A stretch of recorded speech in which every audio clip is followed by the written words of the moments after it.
to allow my son Julian to drive it. I hope he can get down to the other end of the tunnel. Well done, Julian. Annetta, keep an eye on him, make sure he changes gear properly, won't you?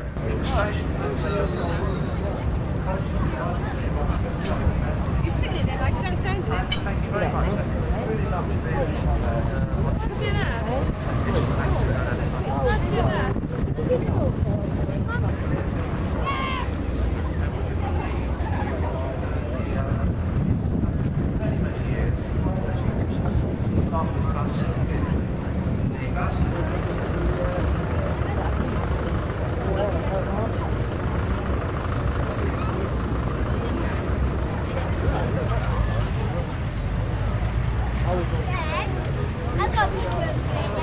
Well, Peter was commentating fabulous stars that got past.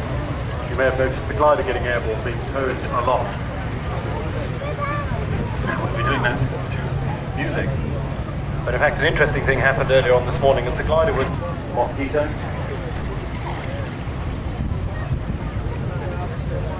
So if you look up above us,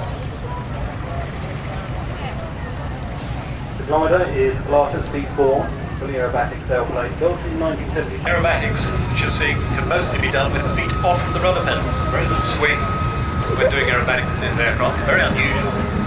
Normally you've got to be fairly deft on the rudder pedals when you're doing aerobatics.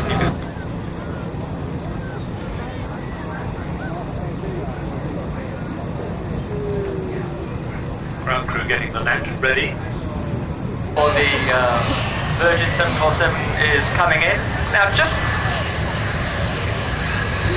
Now, Richard, just how many passengers will there be on this flight as it flies past?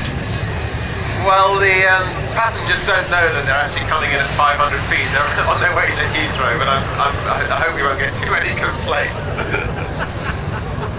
As long as they don't get charged for the show, I'm sure they won't complain at all. In probably the lowest level you'll ever see a 747 flying at an airfield without actually landing. So we've got a pass from the Virgin Atlantic 747, and I'm queuing into the radio now, and if we can get the comms link. He's coming in for a low pass. We're waiting for him to queue in to see if we can actually establish the two-way link, in which case I'll hand you over to the captain of the 747, who will tell us what he's actually going to do. That's if we can get the link to work. Coming in very low and smoking. Even Richard says it looks incredible.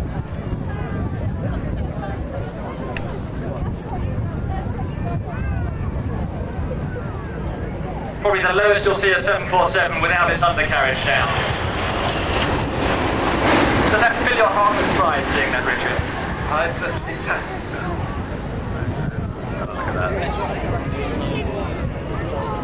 Who knows, 10 years ago it may even have been tempted to go down into the valley. Going to try a touch and go.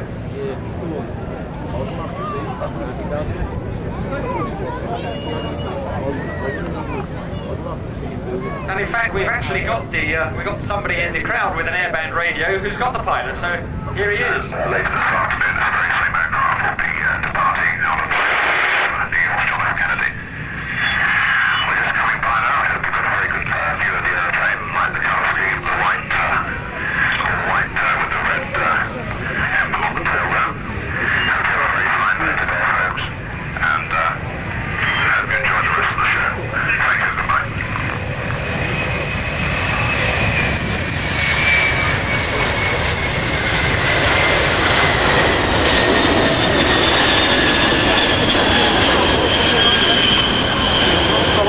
Amazing sight that is, and my thanks to you. So, what's your name?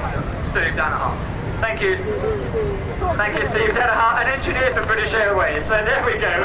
Thanks very much indeed for that link, and all the expense that we spent on that satellite link didn't work out. But Steve Danaher from British Airways with his handheld airband actually came to the rescue. So that's terrific against the dark sky there. It's had a fantastic shot for those of you with telephoto lenses. Look. Superb. Great. Oh, man. Anyway, we're getting two girls from them. There's a new oversplay, and then electronic control. There's the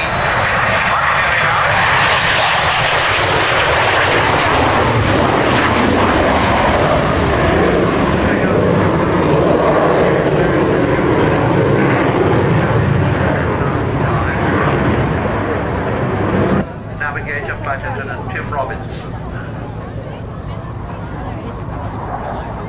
Coming in from your left. Can be Airways start program.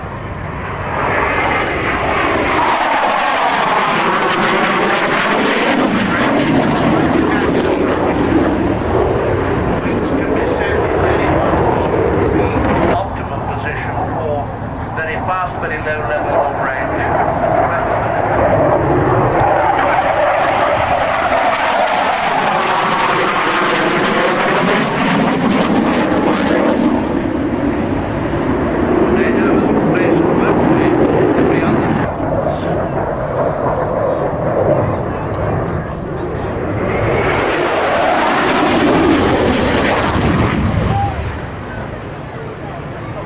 Squadron and the distinction.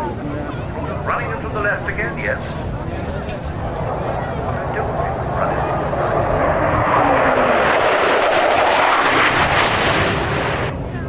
Coming in slow and smoky.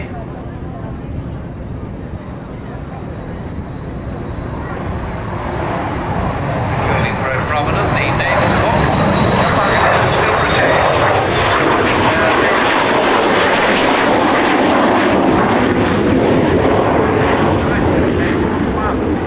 Service to the Navy in 61, and it was then a very advanced airplane. The first British aircraft area role that the wasn't placed on the coast to account for compressibility increase.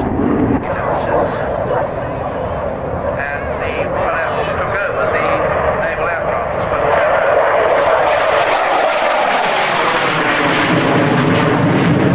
very effective flight aircraft.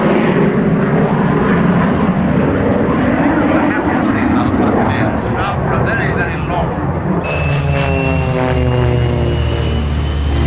Well, as ever, the Biggin Hill Air Fair weekend is a packed one for Team Toyota Aerobatics. The team have got 200 displays today as British Aerospace a gun fall and then a flyby and a village face before going up to